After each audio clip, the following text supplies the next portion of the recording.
yang dilakukan di rumah? Nah, ini yang penting kita ketahui. Ya, apakah isolasi mandiri hanya sekedar mengurung diri di rumah, diam saja, ngelamun, nonton TV, ya, tidak berbuat sesuatu, tidak monitoring? Nah, apa yang harus dilakukan? Ini yang mungkin yang penting yang perlu kita ketahui bersama. Karena pengertian sebagian masyarakat, isolasi di rumah adalah ngerem, ya, ngejedok gue di imah, diem. Nah, apa yang dilakukan? Di rumah itu ada anaknya, ada mertuanya yang sudah sepuh, ya, dan sebagainya. Nah, ini perlu menjadi perhatian kita semua. Siapa yang akan mengayomi mereka? Siapa yang membimbing mereka? Ya, apa yang harus dilakukan? Nah, itulah yang akan kita bahas pada hari ini, pada malam hari ini. Kebetulan sekarang ada saudara kita, Dr. Ratih Citrasari. Ya. Dr. Ratih ini memang sehari-hari sangat aktif dalam Satgas penanggulangan COVID-19 dan juga banyak sekali menerima konsultasi melalui telepon maupun WA, ya, terutama dari saudara-saudaraku Wanadri yang saat ini sedang isolasi mandiri. Jadi cukup banyak pengalamannya, tidak perlu kita ragukan lagi, ya. Tapi tentunya kita harus mengenal lebih dalam, ya, siapa sih Dr. Ratih ini, ya. Itu. Jadi Dr. Ratih ini alumni Fakultas Kedokteran UKI, ya, Jakarta. Ya, beliau Dr. Ratih juga pernah mengenyam pendidikan spesialis anestesi, ya, di Unpad, ya. Kemudian program magister hukum kesehatan, ya, itu. Dan juga yang sangat menarik adalah pelatihan wilderness medicine di Stanford University USA. Ya, jadi ini yang jarang, ya, jarang orang yang memiliki keterampilan atau kemampuan dalam wilderness medicine atau bisa kita sebutkan kedokteran alam bebas, ya. Oke, untuk kehidupan di alam bebas. Dan saya kira hampir semua saudara Wanadri yang menyimak atau mengikuti memonitor pendidikan dasar beberapa periode terakhir ini sering ketemu dengan Dr. Ratih karena aktif sekali untuk mengawal para siswa di EDW. Ya. Dr. Ratih juga bekerja pernah di ICU International Hospital Salemba, kemudian sebagai konsultan pada sistem piranti atau destinasi, ya, sampai sekarang untuk CSR. Kemudian pernah menjadi presenter Doctors Go Wild. Waduh, ini dokter yang pergi ke alam bebas, ya, di Kompas TV, ya. Kemudian saat ini juga masih bekerja di klinik di MTE di Basri, ya, dan juga CEO dari PT Langit Indonesia Humanity Adventure. Jadi dalam bidang petualangan dan bidang alam bebas. Jadi saya kira ini suatu bekal yang luar biasa, dan pada kesempatan ini akan berbagi bagaimana sikap kita apabila kita harus isoman di rumah, ya. Jadi ini bingung, ya. Minggu yang lalu saya ada keponakan juga harus isoman, ya, dan dia bingung. Om, ini bagaimana? Kan saya harus di rumah, suami di rumah, anak-anak saya juga di rumah nih, masih kecil-kecil. Apa anak-anak saya ungsikan atau bagaimana? Nah, ini pertanyaan yang harus kita jawab dan memang kita harus tahu karena seperti ini. Ya, beberapa saudaraku juga ada yang anaknya isoman, ada yang bersangkutan isoman, ya. Bahkan seminggu yang lalu senior kita, ya, Kang Bento itu juga isoman di rumahnya, ya, dan kebetulan karena beliau ada komorbid juga sehingga kita berakhir fatal lah, ya. Nah, tentunya kita tidak ingin itu terjadi, kita harus bisa mengatasinya, ya. Jadi isoman bukan dikucilkan, tetapi dalam rangka untuk mencegah penuh penyebaran selanjutnya. Baiklah, untuk mempersingkat waktu, saya kira pembukaan cukup panjang lebar, ya.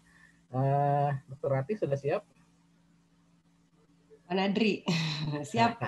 Oke, saya serahkan saja sepenuhnya ini untuk kepada Dr. Rati untuk menyampaikan presentasinya. Semoga bermanfaat untuk kita semua. Silakan Dr. Rati. Hatur nuhun Dr. Bekti. Bismillahirrahmanirrahim. Assalamualaikum warahmatullahi wabarakatuh. Selamat malam saudara-saudaraku. Salam sehat untuk semuanya. Dr. Bekti, terima kasih banyak. Ini saya malam ini istimewa sekali. Moderator saya sebetulnya punya pengalaman yang jauh lebih daripada saya. Tapi saya bersyukur nih. Jadi kalau ada yang kurang dari paparan saya atau ada yang perlu ditambahkan, saya mohon izin Dr. Bekti tolong langsung dikoreksi atau ditambahkan apabila menurut Dr. Bekti ada yang perlu ditambahkan. Ya, Pak Nadri.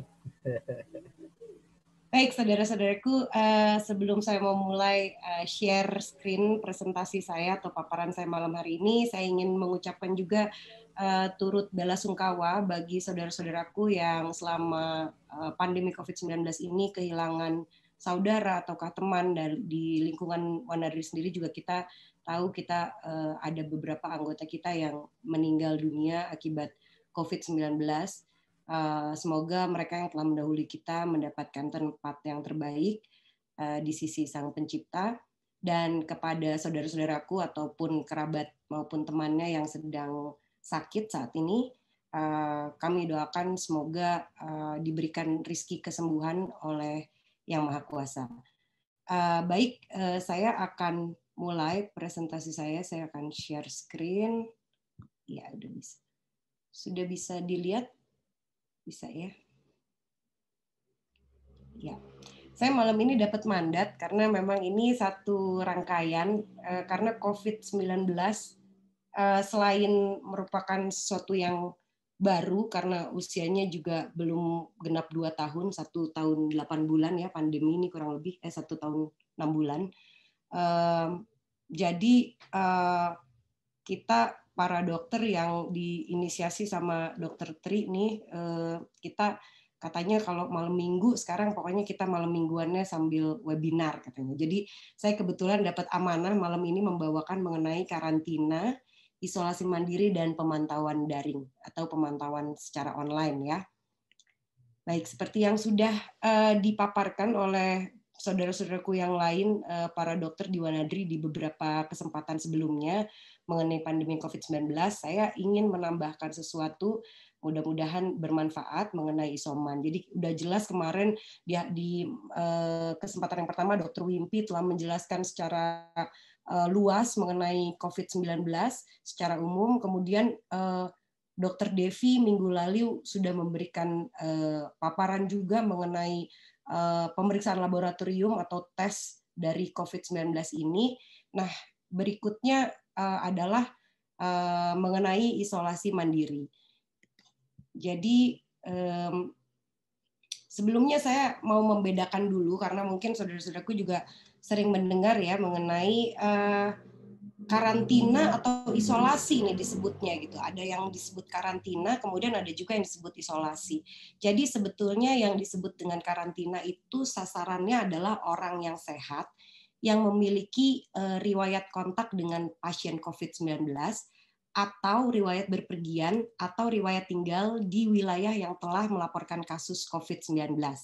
Jadi ini orang sehat yang belum terkonfirmasi, tapi dia punya riwayat kontak erat, kemudian ada riwayat misalnya dari luar negeri, kita udah dengar misalnya saudara-saudara kita yang bekerja di luar negeri kemudian mau pulang, itu begitu pulang ke Indonesia, itu dia di karantina dulu, di karantina. Nah, itu yang disebut dengan karantina. Sementara kalau isolasi itu adalah sasarannya orang sakit yang sudah jelas sebagai pasien COVID-19 atau sudah memiliki gejala COVID-19 atau mendapatkan rekomendasi dari petugas kesehatan untuk melakukan isolasi. Jadi ini untuk yang sudah terkonfirmasi COVID-19. Sebetulnya konsepnya sama, yaitu memisahkan orang yang masuk ke dalam kedua definisi tersebut. Nah, sehingga bisa mengurangi resiko penularan gitu. Jadi kalau karantina memang ada juga tambahan tujuannya untuk mendeteksi dini dan mengurangi resiko penularan dari orang yang tanpa gejala. Nah, karantina ini sekarang aturan yang diberikan adalah 5 hari. 5 hari itu jadi setelah kita dikarantina 5 hari, kemudian kita akan dilakukan tes. Apabila tes tersebut, misalnya tes PCR untuk konfirmasi seperti yang dijelaskan oleh Dr. Devi minggu lalu, kemudian dilanjutkan dengan isolasi. Tetapi apabila tesnya negatif, maka dianggap selesai atau discarded, gitu ya. Nah, isolasi mandiri, jadi ini tadi sudah dijelaskan bahwa bagi pasien terkonfirmasi positif COVID-19 tanpa gejala atau dengan gejala ringan, dan bagi pasien yang melanjutkan isolasi di rumah pasca perawatan rumah sakit. Jadi mungkin sekarang kita sering dengar karena ini rumah sakit lagi penuh ya, lagi banyak sekali, jadi diusahakan apabila lewat masa kritisnya kemudian meneruskan isolasi mandiri di rumah. Itu banyak sekali kita temui sekarang. Jadi mungkin di rumah sakitnya hanya 4 atau 5 hari karena memang rumah sakit juga sedang penuh. Kalau di awal-awal dulu apabila bergejala sedang kemudian bergejala berat gitu ya, itu di rumah sakitnya sampai selesai tuh, termasuk isolasi mandirinya diselesaikan di rumah sakit selama 14 hari.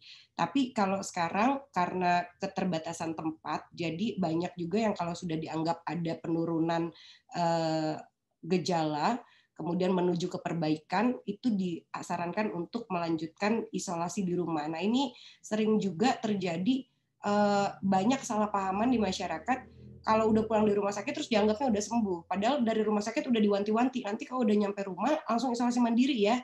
Tapi pikirannya, oh isolasi mandiri sih hanya untuk yang bergejala ringan dan tanpa gejala. Tapi sebetulnya ada satu lagi golongan, yaitu melanjutkan isolasi di rumah pasca perawatan rumah sakit. Berikutnya, kenapa isolasi mandiri menjadi penting? Ini saya mendapat kutipan dari sebuah surat kabar ya, dari Ibu Siti Nadia Tarmizi, beliau adalah Direktur Pencegahan Pengendalian Penyakit Menular Kementerian Kesehatan, bahwa mayoritas penyakit pasien yang terinfeksi COVID-19 antara 60-80%-nya itu adalah tidak bergejala atau bergejala ringan. Jadi bisa saudara-saudaraku bayangkan, kalau tadi dokter Subekti udah bilang di rumah sakit itu tuh menumpuk sampai di UGD ngantri. Nah itu tuh yang kita lihat penumpukan di rumah sakit orang harus dirawat itu sekitar adalah 40-20% dari kasus positif COVID-19. Jadi masih banyak sekali yang harus dilakukan oleh pasien-pasien positif COVID-19 itu di isolasi mandiri, saat mereka melakukan isolasi mandiri. Nah, tadi sudah dijelaskan bahwa isolasi mandiri ini hanya untuk yang bergejala ringan dan bergejala sedang. Mudah-mudahan ini terlihat ya, slide-nya tulisannya agak kecil-kecil, tapi ini ada 4 zona hijau, kuning muda, terus orange dan merah. Jadi 2 zona pertama ini adalah zona yang ideal untuk melakukan isolasi mandiri. Kalau yang tanpa gejala udah jelas. Jadi di situ secara pemeriksaan fisik yang bisa kita dapatkan pada orang tanpa gejala itu ya memang dia ditanya nggak ada keluhan. Ada keluhan nggak ada keluhan. Kemudian coba tolong hitung frekuensi nafasnya. Jadi frekuensi nafas yang normal itu di bawah 20 kali per menit. Antara 12 sampai 20 kali per menit. Kemudian apabila ada alat pemantauan berupa oximeter atau untuk mengukur saturasi, itu diukur saturasinya di atas 95%. Nah, kemudian ada yang gejala ringan nih. Gejala ringan nih demam, kemudian batuk. Umumnya awalnya adalah batuk kering ya. Yang ringan ya, bukan yang berat. Kemudian ada rasa kelelahan, terus ada anoreksia. Anoreksia tuh kehilangan nafsu makan. Kemudian sakit kepala, kemudian kehilangan indera penciuman yang udah trendy sekali nih sekarang. Dikit-dikit orang bilang wah anosmia gitu. Kemudian ada kehilangan indera pengecapan atau agusia. Kemudian ada mialgia tuh nyeri-nyeri otot ya, dan nyeri tulang, nyeri tenggorokan, kemudian pilek, bersin. Jadi seperti orang yang sedang sakit flu ya, kemudian mual muntah, nyeri perut, diare, konjungtivitis itu atau radang atau iritasi mata. Jadi ada juga yang matanya tuh merah gitu. Itu salah satu juga gejala yang bisa kita dapatkan pada kelompok pasien terkonfirmasi COVID-19 yang bergejala ringan. Kemudian ada kemerahan atau ruam di kulit. Kemudian frekuensi napasnya masih termasuk frekuensi napas yang normal, yaitu 12-20 kali per menit. dan saturasinya pun apabila kita ukur itu masih di atas 95%.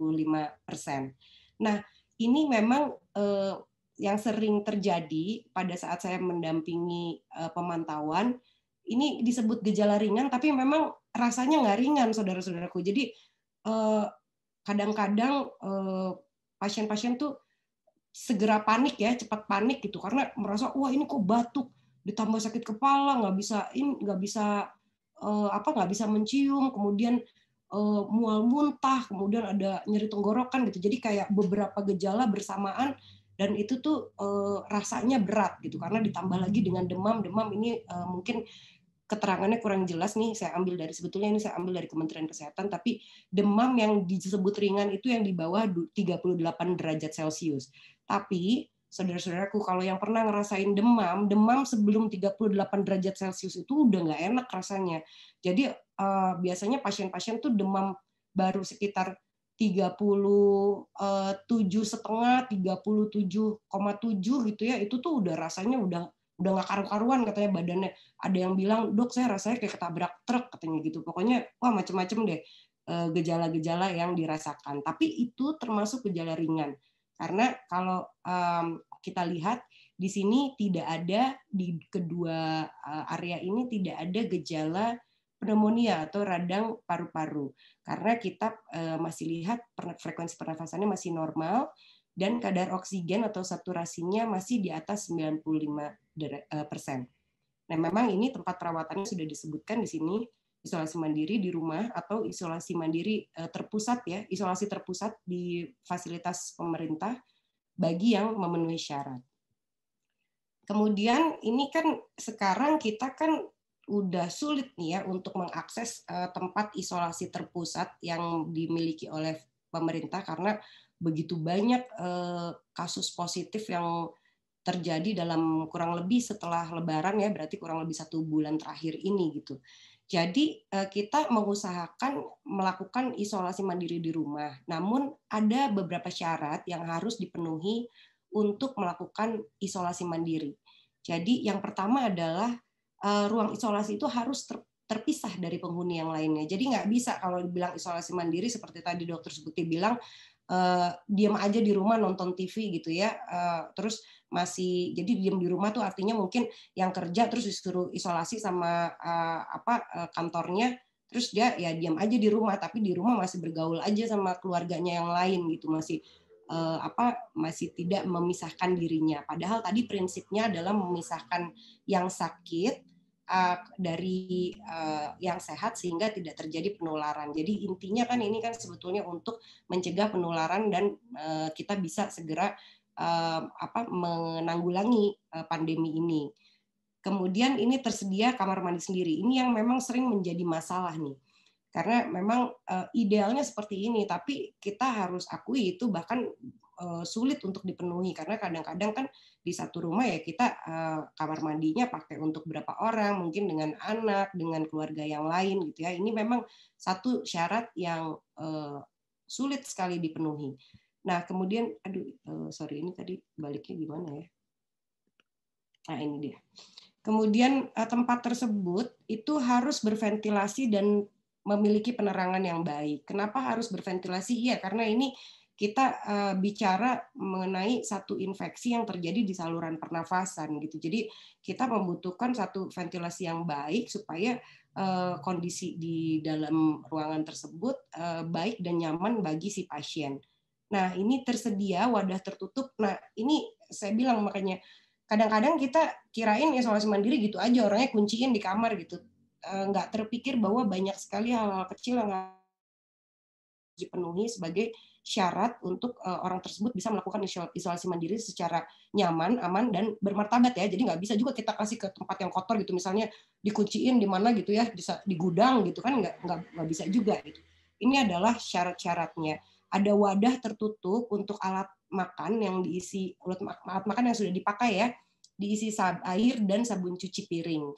Sehingga apabila kalau misalnya memang bisa, dia diharapkan untuk mencuci sendiri alat-alat makan yang sudah digunakan supaya tidak bercampur dengan yang keluarga yang sehat. Kemudian selain itu ada wadah tertutup juga untuk pakaian kotor yang sudah diisi air dan deterjen. Karena seperti yang sudah waktu minggu pertama dipaparkan oleh Dr. Wimpi mengenai struktur dari virusnya ini sendiri, virus ini memiliki protein dan lemak di bagian luarnya yang bisa hancur oleh sabun gitu. Oleh itu kenapa kita harus cuci tangan dengan sabun ya. Jadi deterjen dan sabun cuci piring itu bisa kita sediakan untuk alat-alat makan dan pakaian kotor yang sudah dipakai oleh pasien yang sedang melakukan isolasi mandiri. Kemudian ini syarat berikutnya adalah tidak menggunakan karpet atau permadani, karena kita tahu kalau karpet tuh sering menyimpan banyak kotoran ya di situ ya, termasuk juga itu adalah satu media yang baik untuk virus, bakteri maupun jamur berkembang biak di situ. Kalau kan ini orangnya 2 minggu di situ, jadi nggak bisa misalnya nggak dicuci, lebih baik kalau ada karpetnya dikeluarin. Kemudian ada ketersediaan air bersih dan mengalir yang memadai tentunya untuk mencuci tangan, mandi, dan bebersih yang lain lah ya. Kemudian ini yang sering juga terlupakan adalah tersedia tempat untuk berjemur. Jadi memang idealnya punya teras, tapi kan yang ideal itu paling berapa persen ya, kebanyakan kita nggak punya, kamar saya juga nggak ada terasnya gitu. Jadi kalau harus isolasi, tempat untuk berjemur tuh di mana? Biasanya saya suka menganjurkan pasien-pasien yang sedang isolasi mandiri keluar sebentar di pagi hari untuk berjemur di halaman rumah gitu. Memang nggak perlu langsung buka pintu kayak hotel-hotel terus ada terasnya gitu, nggak perlu, tapi yang penting ada tempat untuk berjemur. Kemudian harus disediakan tempat sampah tertutup khusus untuk sampah medis. Nah, nanti saya akan bahas sedikit mengenai sampah medis karena ini juga menjadi concern ya, atau menjadi masalah nih saat ini. Terakhir saya baca di salah satu surat kabar itu ada sekitar 16 ton sampah masker ya yang kita harus tanggulangi juga sekarang. Nah, berikutnya ini ada persiapan nih. Oke, tempatnya udah beres nih, udah dapet tempat yang berventilasi baik, berpenerangan baik, kemudian dia bisa memiliki kamar mandi sendiri, kemudian pokoknya tempatnya udah bagus. Kemudian apa yang harus dilakukan?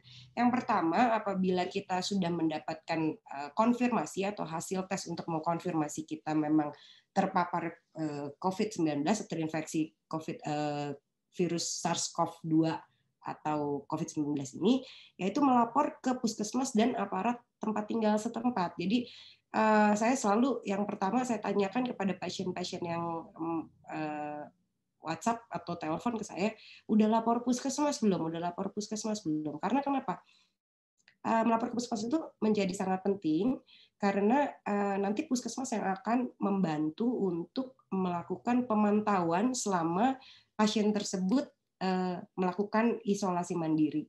Dan tentunya wilayah ya, aparat wilayah itu harus dikasih tahu. Biasanya kalau ke puskesmas nggak ada yang kenal, tapi ke Pak RT kenal dong gitu kan ya, kita tinggal satu wilayah gitu pasti kenal lah sama Pak RT gitu. Nah biasanya nanti RT itu yang biasanya membantu melaporkan ke puskesmas. Kemudian nih kita kalau udah mau isolasi mandiri biasanya emang terburu-buru ya, karena wah panik gitu, terus nggak bawa apa-apa main masuk.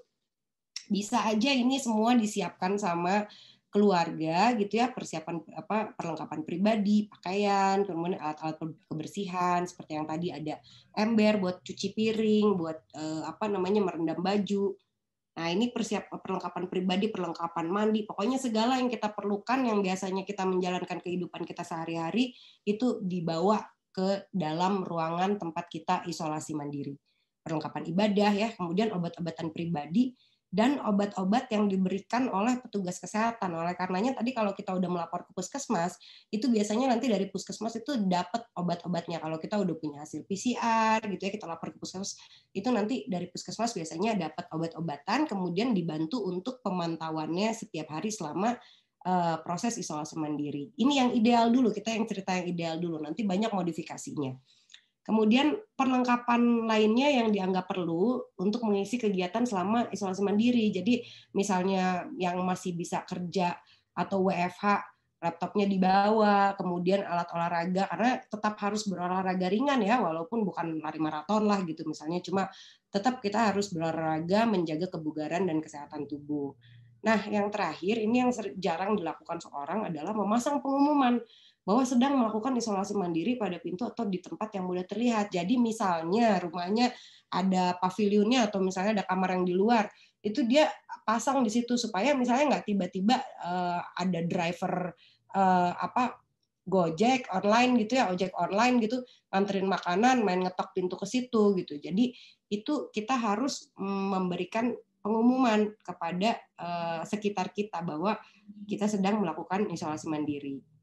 Nah, ini juga salah satu yang baru muncul nih di minggu-minggu terakhir ini dan menurut saya sangat baik. Tadi kita melapor ke puskesmas ya, tapi kita tahu bahwa puskesmas itu saat ini pekerjaannya luar biasa banyak. Jadi yang dibebankan, yang menjadi tanggung jawab puskesmas itu banyak sekali, mulai dari memberi obat, kemudian melakukan tracing ya kepada siapa aja kontaknya, kemudian dilakukan lagi testing kepada mereka yang sudah tertrace atau terlacak gitu ya. Nah, jadi kalau sekarang Kemkes itu meluncurkan sebuah situs, ini bisa diakses di isoman.kemkes.go.id. Di sini tersedia layanan telemedicine dari Kementerian Kesehatan. Ini nanti di sini saudara-saudaraku bisa coba habis ini ya, karena bisa masukin nick dan kemudian yang istimewa adalah sekarang ada laboratorium yang sudah masuk ke dalam list Kemkes, mitra Kemkes, yang kalau saudara-saudara melakukan tes di lab-lab tersebut, hasilnya itu langsung dilaporkan ke Kementerian Kesehatan, sehingga nanti Kementerian Kesehatan yang langsung menghubungi saudara-saudara untuk kemudian dipandu, oke, misalnya Bapak A, Bapak ini ada jadwal untuk konsultasi dengan dokter melalui handphone, silakan Pak. Nah, kemudian nanti bisa diceritakan gejala-gejala apa yang timbul. Nah, kemudian diputuskan oleh dokternya, oke bisa melakukan isolasi mandiri di rumah, kemudian diresepkan dan resepnya, obatnya itu langsung dikirim hari itu juga. Jadi ini beberapa pasien saya ini udah mencoba nih, dan betul-betul mereka keluar hasil tes di pagi hari, di sore hari itu obatnya udah datang. Jadi mungkin buat yang membutuhkan ini bisa dicoba ya. Oke, berikutnya ini adalah hal-hal yang harus kita lakukan selama isolasi mandiri ya. Ini tetap tinggal di rumah ya. Yang pertama tetap tinggal di rumah. Namanya juga tadi kita adalah memisahkan diri kita dari orang lain ya, yang supaya kita tidak menularkan lagi kepada orang lain. Tapi yang terjadi adalah isolasi mandiri itu dianggap seperti kayak libur kerja. Jadi dia nggak masuk di kerjanya, terus ya memang lebih banyak di rumah, tapi masih keluar. Ini banyak yang terjadi. Jadi saya tuh kadang-kadang suka marah-marah. Saya kadang-kadang kan nanti ada WhatsApp masuk, terus saya kalau lagi sibuk nggak bisa balas, saya telepon. Tapi pas saya telepon, kok suaranya rame gitu loh. Pak, Bapak lagi di mana? Saya tanya. Ini dok lagi beli martabak gitu. Jadi itu tidak boleh dilakukan ya saudara-saudaraku. Kalau lagi isolasi mandiri itu memang betul-betul diharapkan kita tidak kontak. Kalau misalnya terpaksa sekali misalnya harus ke dokter atau ke lab ya untuk melakukan pemeriksaan atau ke rumah sakit, ya itu juga dengan syarat yang sangat ketat, yaitu protokol kesehatannya harus ketat, harus dipikirkan transportasinya seperti apa gitu ya. Jadi bukan berarti kalau isolasi mandiri itu bisa enak-enak kayak lagi liburan aja gitu ya, lagi liburan gitu, terus tiba-tiba bosen pengen martabak keluar gitu ya beli martabak. Bukan seperti itu isolasi mandiri ya saudara-saudaraku.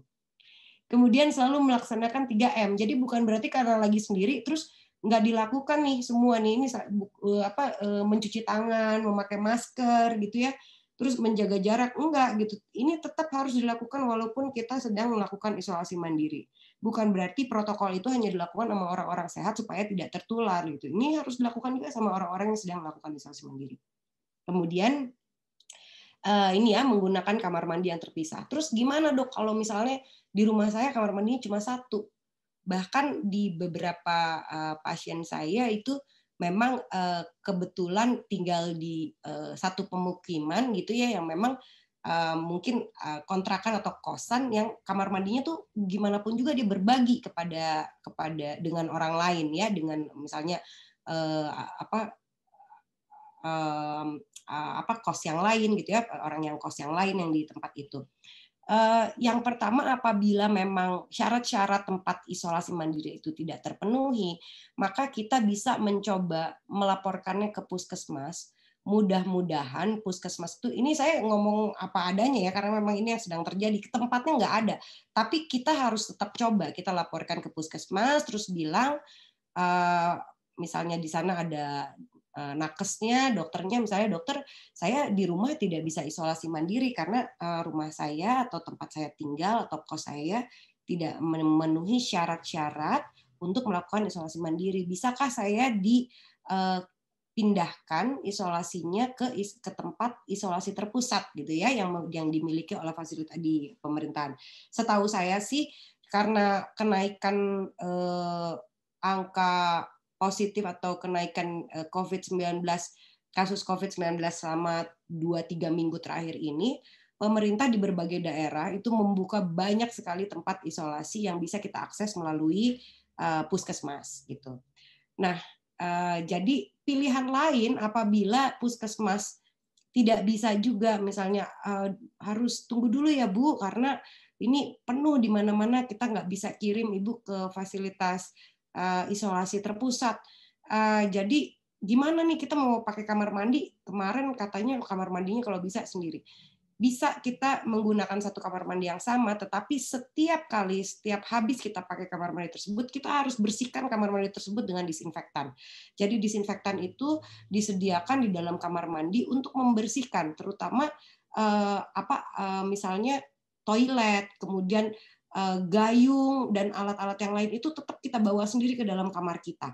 Tidak kita tinggalkan di sana, terutama sikat gigi gitu ya. Kemudian yang tadi udah kita misalnya kita mandi, terus nanti setelah selesai kita bersihkan dengan disinfektan, disemprot kah? Kalau saya biasanya kasih tipsnya, Pak bikin di dalam semprotan buat ini buat tanaman, ada ininya, ada campurin di situ disinfektan. Bapak pokoknya begitu selesai pakai kamar mandi, semprot-semprot Pak semuanya. Ini memang jauh dari ideal, tapi kita ya saat ini beginilah keadaannya gitu. Fasilitas tidak bisa menampung lagi, kemudian di rumah pun tidak bisa dilakukan isolasi yang ideal seperti yang seharusnya. Tapi selalu ada caranya. Nah, kemudian yang harus dilakukan lagi selama isoman itu berjemur. Ini yang suka lupa orang-orang. Ada juga yang keenakan, kayaknya enak banget nih tidur terus, kali kan jarang-jarang kan biasanya kita kerja dari pagi sampai sore. Wah, ini mumpung-mumpung nih. Jadi bangunnya jadi siang, nggak sempat berjemur, nggak sempat olahraga. Padahal berjemur dan olahraga itu terutama bagi mereka yang tidak bergejala itu wajib ya dilakukan selama isolasi mandiri. Kemudian ini melakukan hobi. Jadi mesti diseneng-senengin selama isolasi mandiri. Mungkin ada yang hobinya menulis atau misalnya mungkin bawa alat musik untuk main musik di dalam ruangan isoman, itu sangat dianjurkan. Nah, berikutnya ini ada juga ya mengenai perawatan pribadi ya, makan yang teratur gitu ya, 3 kali sehari. Nah, ini juga menarik, begitu banyak sekarang gerakan-gerakan yang dilakukan oleh banyak orang. Apabila kita tinggal sendiri terus bingung, suruh makan 3 kali sehari, udah capek gini, badan lagi sakit, masak mesti sendiri segala macam. Nggak usah khawatir, saudara-saudaraku, saat ini di berbagai daerah di seluruh Indonesia banyak sekali orang-orang yang sudah melakukan gerakan memberikan catering isoman kepada mereka yang sedang melakukan isolasi mandiri. Jadi itu dikirim dari pagi, siang, malam. Nanti bisa kita cari itu ya di Bandung misalnya di mana, di Jakarta misalnya mana yang itu gerakan-gerakan yang dilakukan oleh masyarakat untuk anggota masyarakat yang lain untuk bersama-sama kita bisa melewati pandemi COVID-19 ini. Kemudian ini juga nih pola tidur yang cukup dan teratur. Memang di beberapa gejala itu sulit tidur itu sering sekali muncul. Jadi memang kita anjurkan untuk tetap mengusahakan pola tidurnya cukup dan teratur. Nah, yang saya sering lihat ya, memang kalau di gejala yang sedang yang harus masuk rumah sakit, ada kemungkinan itu kesulitan tidur itu ada gangguan, ada juga hubungannya dengan turunnya kadar oksigen di dalam darah sehingga orangnya gelisah gitu ya.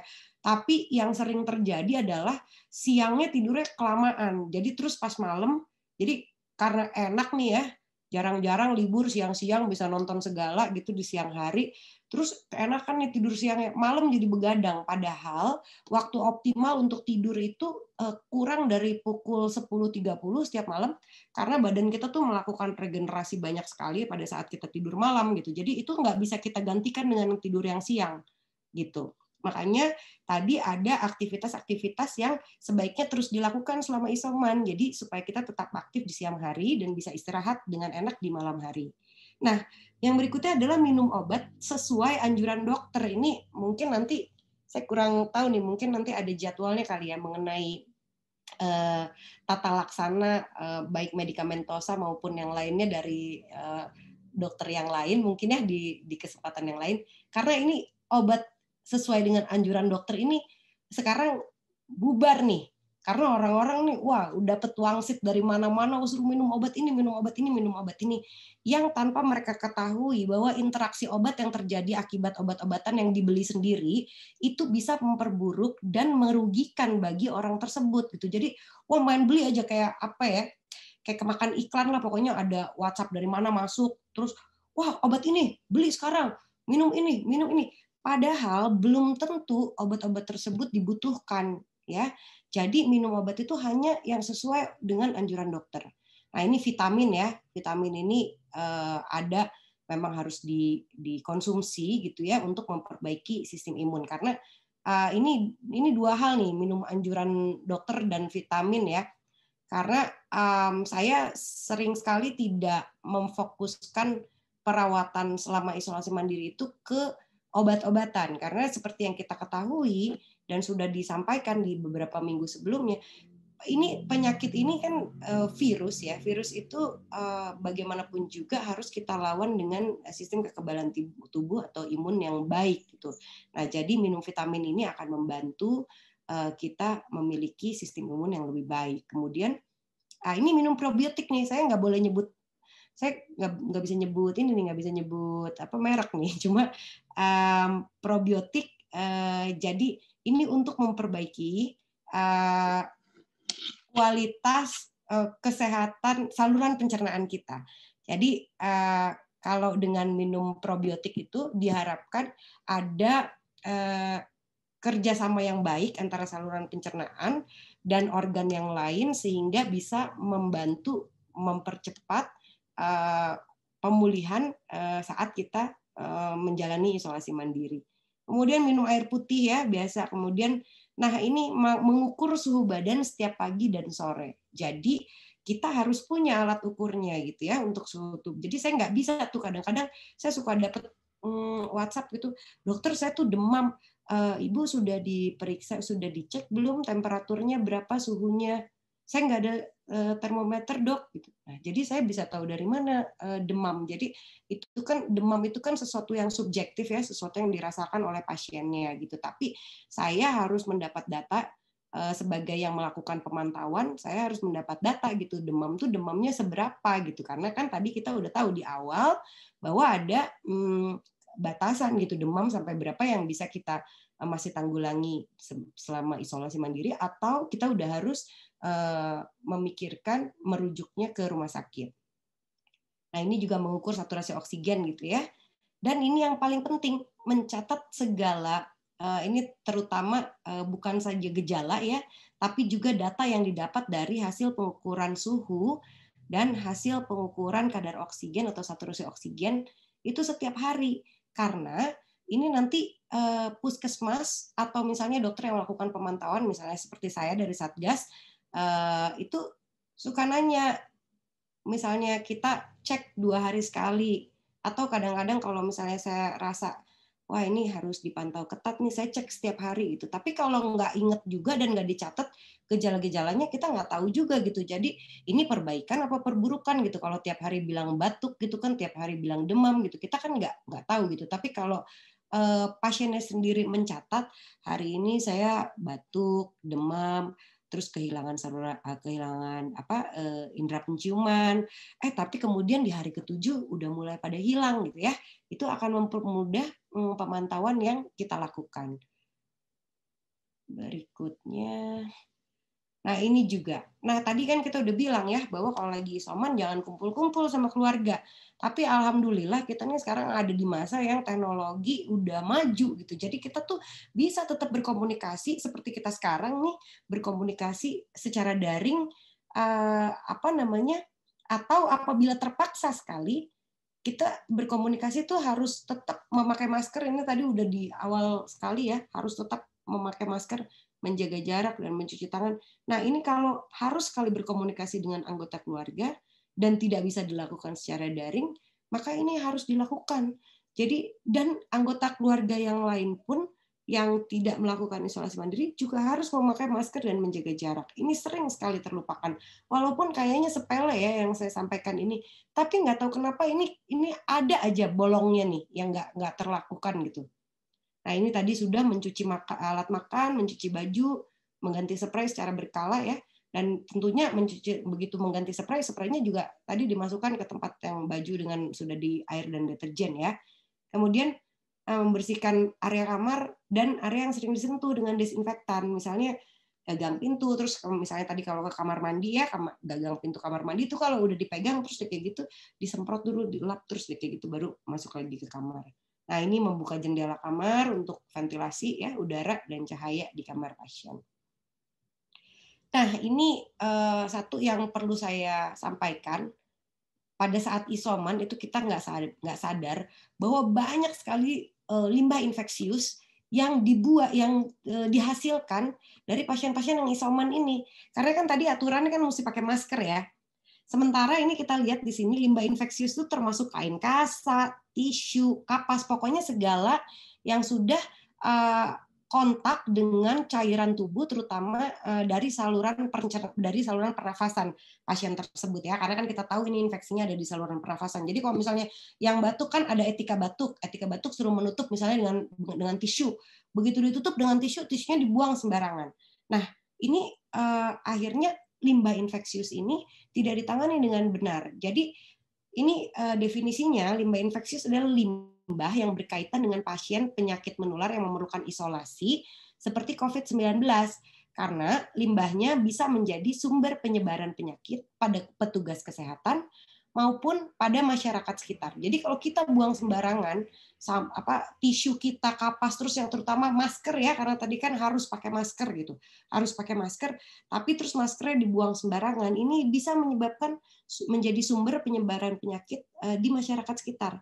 Jadi ini diperlukan satu penanggulangan yang benar ya. Memang keterlibatan komponen masyarakat ini sangat penting nih dalam penanganan limbah infeksius ini.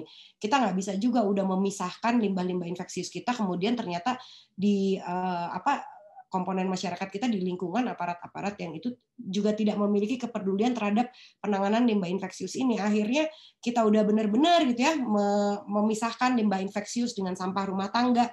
Terus taunya sama tukang sampahnya diambil bareng-bareng, terus dibuangnya sama-sama, sama aja gitu. Jadi sebetulnya ini mesti jadi pekerjaan rumah kita bersama nih. Ini kan limbah infeksiusnya ada nih, ada kain kasa, ada tisu, ada kapas, ada APD mungkin ya bagi yang merawat gitu ya, yang merawat. Nah, APD ini juga kan dia kan artinya kalau kita merawat orang yang infeksius, APD ini kan harus dibuang ya, kalau yang sekali pakai buang gitu. Sarung tangan apalagi ini masker. Kemudian bagi anak-anak yang juga harus melakukan isoman karena terkonfirmasi COVID-19 juga ada popok, terus pada wanita yang lagi mendapat datang bulan juga pembalutnya gitu ya, itu semuanya ada cairan tubuh manusia, itu semuanya termasuk limbah yang infeksius. Ada sisa bahan makanan, terus ada kardus plastik gitu ya. Nah, jadi limbah infeksius ini itu harus dibungkus dengan kantong plastik berwarna kuning ya, dan ditulis limbah infeksius. Karena dengan seperti itu kita harapkan karena kan kita nggak bisa juga ya, kita juga mengantarkan limbah infeksius ke tempat pembuangan air tuh nggak mungkin gitu. Nah, lantas apa yang bisa kita, kan ini untuk memudahkan tadi ya, kalau udah dikenali warnanya kuning ada tulisannya limbah infeksius, jadi mudah-mudahan petugas kebersihan gitu itu juga sadar, oh ini tuh limbah infeksius, saya juga harus hati-hati menanganinya. Nah, jadi ini adalah alur pengelolaan limbah infeksius rumah tangga. Ini ada dibagi dua, yang ini merupakan yang di atas ini merupakan alur untuk pengolahan limbah infeksius COVID-19, sementara yang bawah ini merupakan pengelolaan sampah rumah tangga pada umumnya ya. Jadi kalau yang sampah rumah tangga itu kan biasa, kemudian biasanya nanti di kolektif gitu ya, dikumpulkan, kemudian diangkut sama kendaraan, kemudian sama kendaraan atau truk sampah ini dibawa ke TPA. Tapi kalau pengolahan limbah infeksius ini sebetulnya dia kan harus diangkut dengan kendaraan khusus. Kemudian nanti ada ditaruh ke satu pengolahan limbah khusus B3 ya, berbahaya, beracun, dan apa sih satu lagi lupa lah, pokoknya yang infeksius itu ke TPA yang khusus. Nah, terus kalau misalnya kita khawatir yang mengambil sampah di daerah kita itu tidak paham bagaimana, ada satu cara, yaitu kita bisa mengantarkannya ke pustu atau puskesmas maupun rumah sakit terdekat. Jadi itu salah satu bentuk tanggung jawab kita terhadap lingkungan pada saat kita tuh ada keluarga kita yang melakukan isolasi mandiri. Ini dilakukan oleh keluarganya ya, keluarga dengan ODP atau PDP ringan melakukan pengelolaan limbah infeksius, jadi memisahkan limbahnya yang sampah biasa, sampah rumah tangga dengan sampah yang infeksius, kemudian mengantarkannya ke fasilitas kesehatan, ke pustu, ke puskesmas, karena fasilitas kesehatan itu sudah bekerja sama dan sudah tahu bagaimana caranya melakukan tata laksana bagi limbah-limbah infeksius ini supaya tidak menyebabkan penularan lagi kepada orang lain. Nah, ini tadi saya bilang jangan dilakukan. Yang pertama, jangan makan bersama deh. 2 minggu tuh sebetulnya nggak lama-lama banget. Apalagi sekarang udah di courting, bukan 2 minggu juga ya. 10 hari nanti kita bicarakan mengenai kapan kita selesai isolasi mandiri.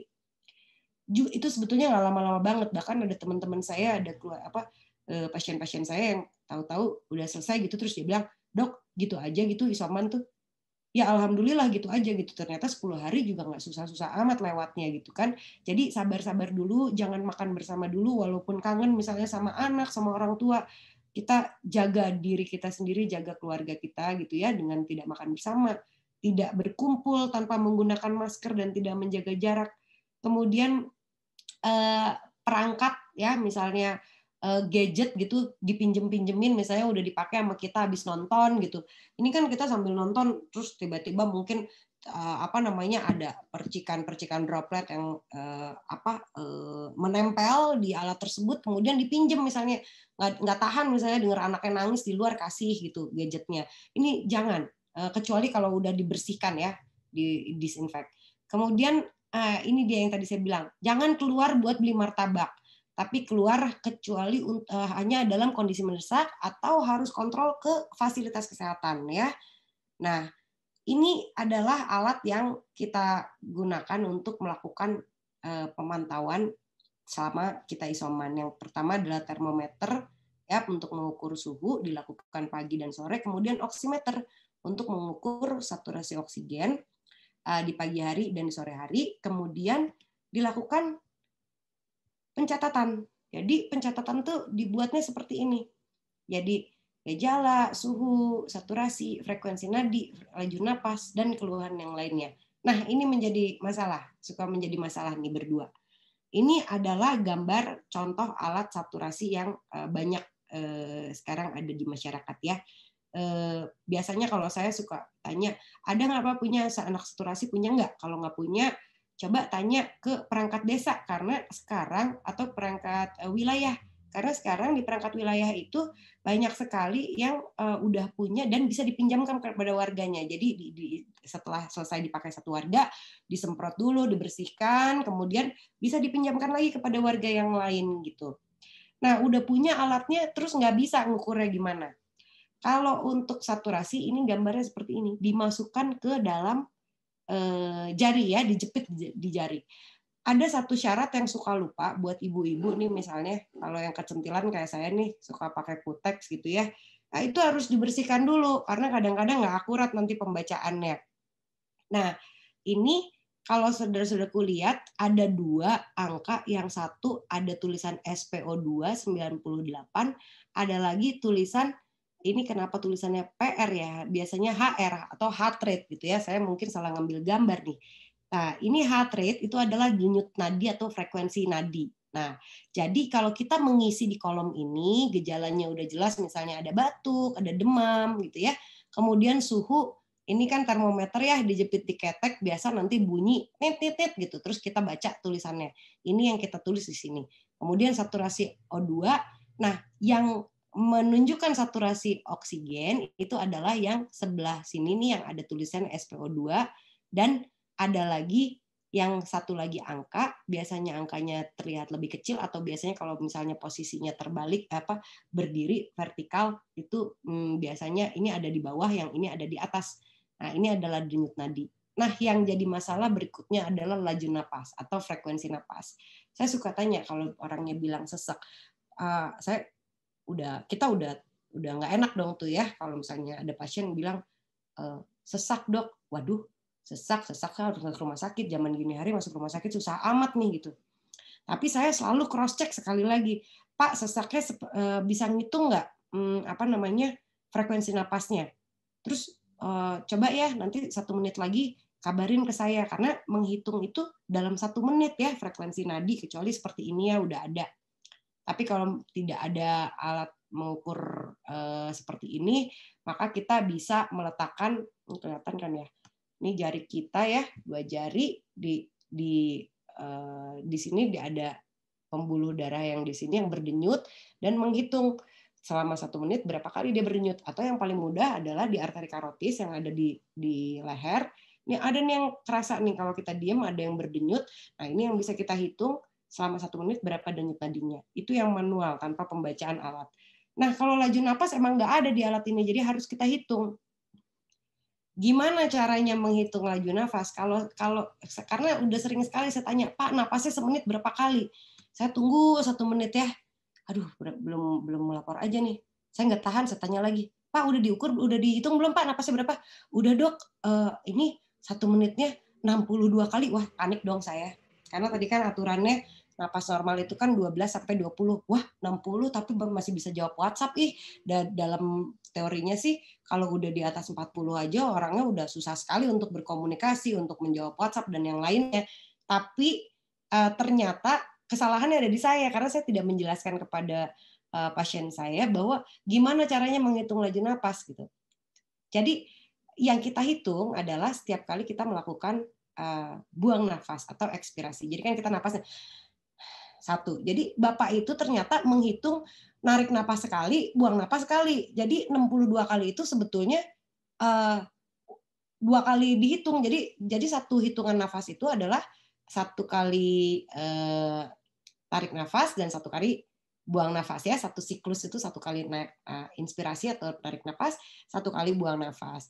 Nah, jadi untuk memudahkan, saya biasanya bilang, Pak, tolong dong dihitung Bapak dalam 1 menit berapa kali buang nafas. Yang nafas normal aja ya Pak ya.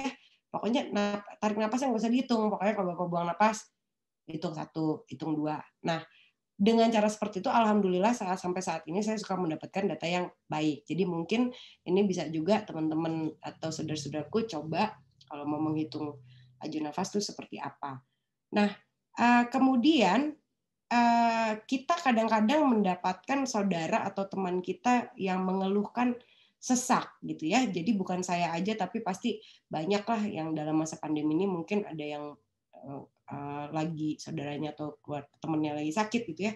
Terus bilang sesak. Terus saya selalu bilang kalau ini video call, cepat video call.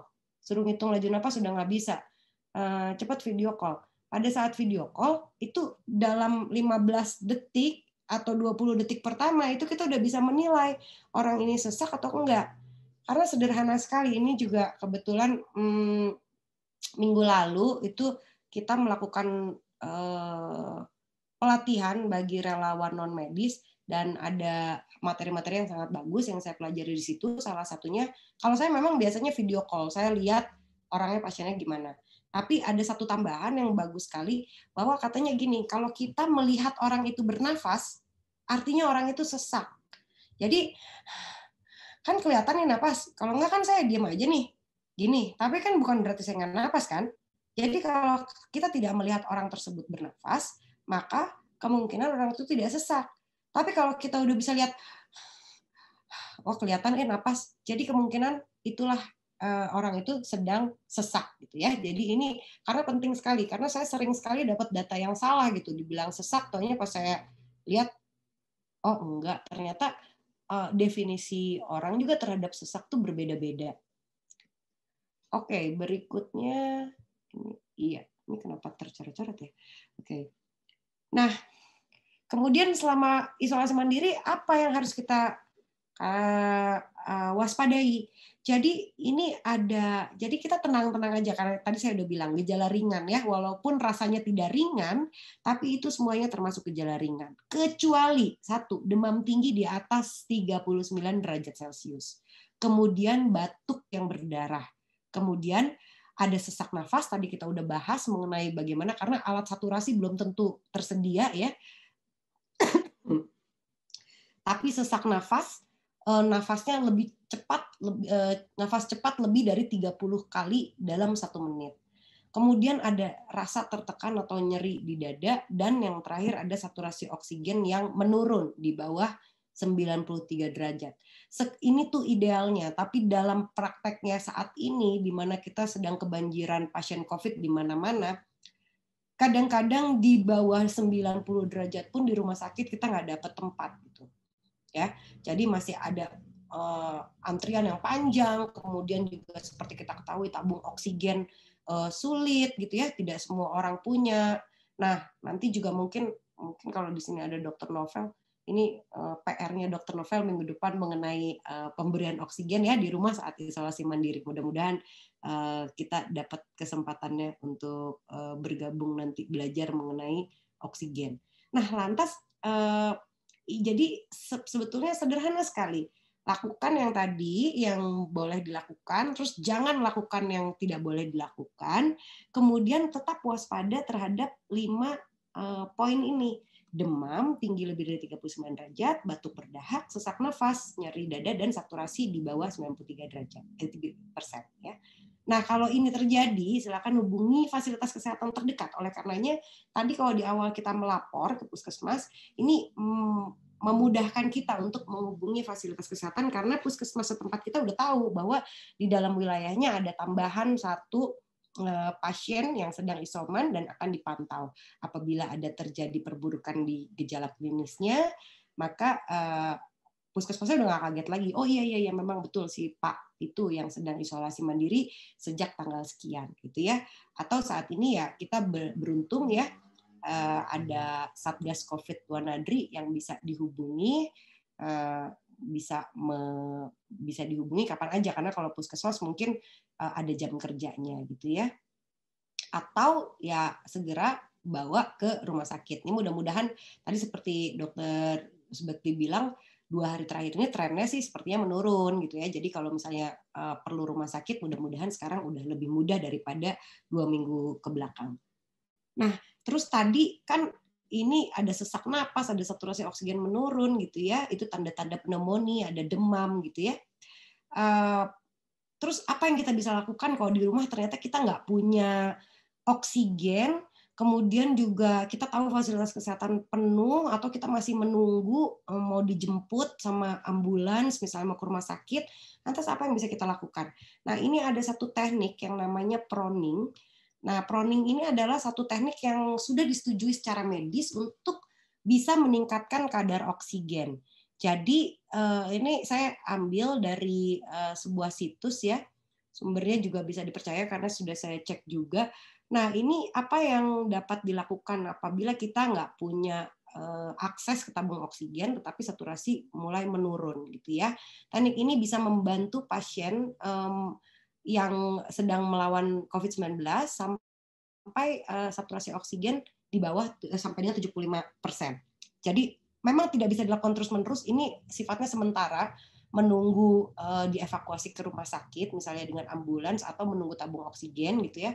Ini bisa dilakukan nih, berbaring di perut ya, dengan posisi seperti ini, ada taruh bantal di tulang leher di sini ya, kemudian ada ini diletakkan di panggul ya, kemudian di kaki. Kemudian ini dilakukan selama 30 menit. Kemudian setelah itu ganti posisinya.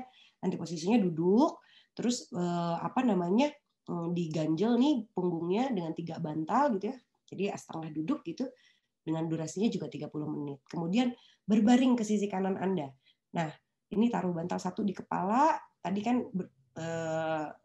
berbaring di perut ya, tengkurap gitu. Yang sekarang ini miring. Ini di kepala, kemudian di pinggang, kemudian di antara kaki 30 menit. Jadi bergantian dilakukan secara 30 menit dan tentunya harus dilakukan di ruang yang berventilasi baik ya, supaya bisa bernafas dengan udara yang segar. Nah, ini kemudian menjadi pertanyaan. Saya sudah melakukan semua yang harus dilakukan, sudah menghindari segala yang tidak boleh dilakukan. Kemudian saya kapan sembuhnya? Nah, ini adalah kriteria sembuh pasien positif COVID-19 di Indonesia yang menurut WHO sudah bisa dinyatakan tanpa perlu dilakukan konfirmasi dengan tes PCR bila dia tidak menunjukkan gejala COVID-19 atau maksudnya ini untuk pasien yang gejala ringan dan gejala sedang ya. Jadi tidak perlu lagi dilakukan PCR seperti yang sudah disampaikan oleh Dr. Devi juga minggu lalu, bahwa pasien tanpa gejala kalau udah isolasi selama 10 hari sejak dinyatakan positif COVID-19 itu sudah dianggap sembuh. Nah, kemudian apa dong nih? Kita kayaknya enak kok sembuh gini aja nih. Oleh karenanya di awal tadi laporkan dulu ke puskesmas, karena begitu Anda selesai isolasi mandiri selama 10 hari, kemudian Anda melapor lagi ke puskesmas. Saya sudah 10 hari nih, kan waktu itu saya melapor misalnya tanggal 1 gitu ya. Nah, ini udah tanggal 10 nih. Nanti dari puskesmas akan keluar sebuah surat yang menyatakan bahwa benar Anda telah selesai melakukan isolasi mandiri di bawah pemantauan puskesmas, atau sekarang bisa dilakukan juga bukan hanya puskesmas tapi fasilitas kesehatan yang lain seperti misalnya klinik, misalnya dokter-dokter yang melakukan isolasi mandiri seperti saya juga bisa mengeluarkan surat bahwa sudah selesai isolasi mandiri selama 10 hari dan dinyatakan sembuh karena dari pemeriksaan tidak ditemukan lagi kelainan ataupun gejala gitu ya. Kemudian bagi pasien dengan gejala ringan hingga sedang ini 10 hari ditambah 3 hari tanpa gejala gitu ya, seperti yang sudah kita bahas minggu lalu panjang lebar mengenai kapan kriteria sembuh, dan ini pasien dengan gejala berat minimal. Nah, kalau yang gejala berat memang kita harus ulang PCR-nya. Kalau dia sampai sudah negatif, baru kita nyatakan dia sembuh. Nah, karena ini ada perubahan juga, karena kalau dulu 2 kali negatif nih, 2 kali negatif. Tapi kalau sekarang cukup 1 kali negatif itu sudah bisa dinyatakan sembuh dari COVID-19. Nah, kemudian saya ini akhiri paparan saya malam ini sebelum kita mulai diskusinya, bahwa ini ada kutipan dari Charles Darwin bahwa bukan yang terkuat yang mampu bertahan, melainkan yang paling adaptif dalam merespon terhadap perubahan. Jadi saya rasa kalau kita bisa menjadi adaptif terhadap keadaan saat ini, terutama misalnya kita bisa melakukan isolasi mandiri itu salah satu bentuk adaptasi kita terhadap keadaan yang sedang kita hadapi bersama sekarang, yaitu pandemi COVID-19. Jadi kalau kita tidak bisa beradaptasi dengan keadaan ini, tidak bisa menegakkan normalitas baru, atau yang makanya disebutnya juga adaptasi kebiasaan baru ya, karena kita harus beradaptasi, maka mungkin kita tidak bisa bertahan. Jadi sebelum saya tutup, saya mau kembalikan lagi nih kepada Kang Bekti. Ini mungkin tadi saya udah bilang, Kang kalau ada yang perlu dikoreksi atau ditambahkan, mangga mungkin Kang Bekti ada yang perlu ditambahkan. Dari saya sekian, terima kasih. Wassalamualaikum warahmatullahi wabarakatuh. Salam sehat.